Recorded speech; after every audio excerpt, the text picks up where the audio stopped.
Welcome to Chax Poetry Talks, a podcast brought to you by Chax Press. This is Charles Alexander. I'm your host and speaker. You can find Chax Press online at chax.org. And now, the podcast. More than any others, Emily Dickinson and Walt Whitman. And of course, their work was contentious, not only in its time, but for practically a century afterward. Whitman coming into renown as a poet in the 1930s, 40s, 50s, and up until the present, particularly with more comfort in this nation around subjects of homosexuality and diversity. Dickinson, probably even a little bit later, that is, she was only read in the language she left us of her poems, unedited, beginning in the mid-1950s, and it really took a feminist wave of poets and critics in the 1970s and continuing to let us understand that in Dickinson we had one of the fiercest, most powerful poets any nation or any movement has ever had. This is not really about nations, though. This is about words, about language. Why Whitman? He was 200 years old a year ago, and we're approaching his 201st birthday as I speak.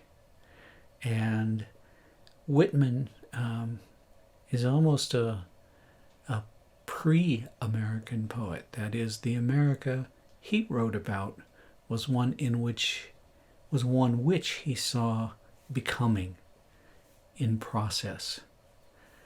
And he saw it as a place of inclusivity, equality, abundance. Some of his ideas are not without controversy as to whether he saw this for everyone. He was, after all, a supporter of westward expansion and even of the war against Mexico, which was, to be fair, not very controversial in his time. But we look at it now a little bit differently. Still, the picture we overwhelmingly get from Melville's work is one that reaches out and wants to touch all people in all parts. America primarily, but beyond that too. The consciousness is beyond that. One of the first great 20th century poets, Ezra Pound, said of Walt Whitman that Whitman broke the wood, and that I make a pact with you, Walt Whitman, that now is the time for the carving. In a way, that's not at all fair, because what Pound meant by Whitman breaking the wood was that he broke the mold. He broke the iamb and the trochee. He broke the notion that there were several forms and kinds of language in which a poet might write, and made his own. He made his own out of elements of oratory, elements of biblical language, and also in relation to the landscape he saw in front of him. Whitman truly invented a poetry. I was told long ago by one of my teachers in poetry that a major poet is one who changes in some way the entire field of poetry. Whereas you could have a minor poet who was extremely good, but who didn't really break new ground in that way. Whitman is absolutely a major poet, and also a poet of great subtlety and sometimes complexity. He wrote some work in forms, ode, elegy, even stanzaic forms, but I think what he is best known for and will most leave us with is work that is not in a line anybody had been writing poetry in. It is work which unfolds almost as a river running its course. And one of the first works in which we saw that was his Song of Myself in 52 sections, which begins, I celebrate myself, and what I assume you shall assume, for every atom belonging to me as good belongs to you. In even those first 3 lines, he speaks of self, the I, but gets to the atom. So self to him is both a matter of material, the material of which all things are made, which he shares. And so through that, a kind of, I would not say diminishment, but infusion of self into and through everything. So when he says Song of Myself, this is nothing like more recent confessional poetry and poetry of identities, but it is a confident self which speaks as a part of all fiber, living, water, rock, so not all living. That poem continues, I loaf and invite my soul. I lean and loaf at my ease, observing a spear of summer grass. My tongue, every atom, there's that word again. There's a physics at work in Whitman. Every atom of my blood, formed from this soil, this air, born here of parents, born here from parents the same, and their parents the same. I, now 37 years old, in perfect health begin, hoping to cease, not till death. And we'll get back to that death in a second. Creeds and schools in abeyance. Okay, so not just those who believe like me, not just those who think what I think. Rather, such divisions are gone in abeyance. Retiring back a while, sufficed at what they are, but never forgotten. I harbor for good or bad. I permit to speak at every hazard. Nature without check, with original energy. So Whitman is about atoms and energy. The poem is about atoms and energy. The long line of the poem, if you didn't notice the long lines in that, let me read another section. And I'll pause more between the lines. This is section 11. 28 young men bathe by the shore. 28 young men and all so friendly.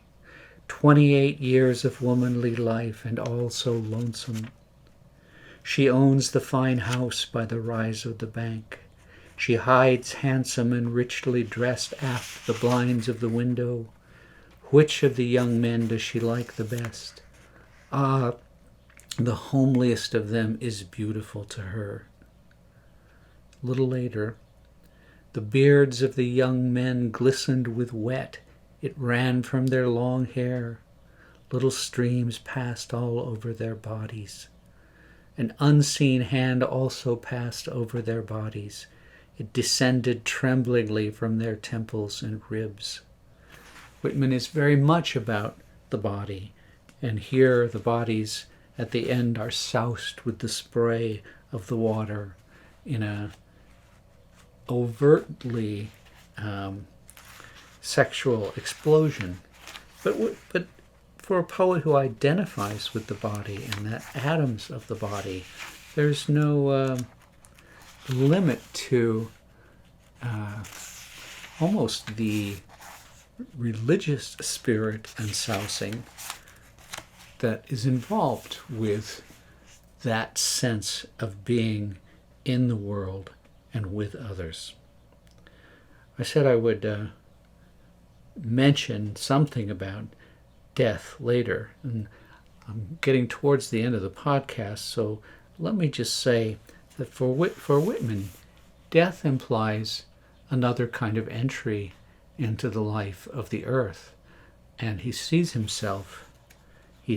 all of ourselves as entering the ground, entering the grass, becoming the grass on which others might walk. In the statements he makes, he sometimes makes contradictions. And he says to us in the next to last section, "Do I contradict myself? Very well then, I contradict myself. I am large. I contain multitudes." And the very last of Song of Myself is positing someone possibly looking for him after he is no more physical. And he says, "Failing to catch me at first, keep encouraged. Missing me one place, search another. I stop somewhere, waiting for you." I want to end just with something that a more contemporary poet had to say about Whitman. And this is from the essay that poet Robert Duncan in the 1970s, I believe, was this essay, wrote, Changing Perspectives in Reading Whitman, where he says, perhaps only James Joyce in Finnegan's Wake so seizes upon the revelation of the real and of the self as the revelation of the laws of the poem itself and of its magical authority.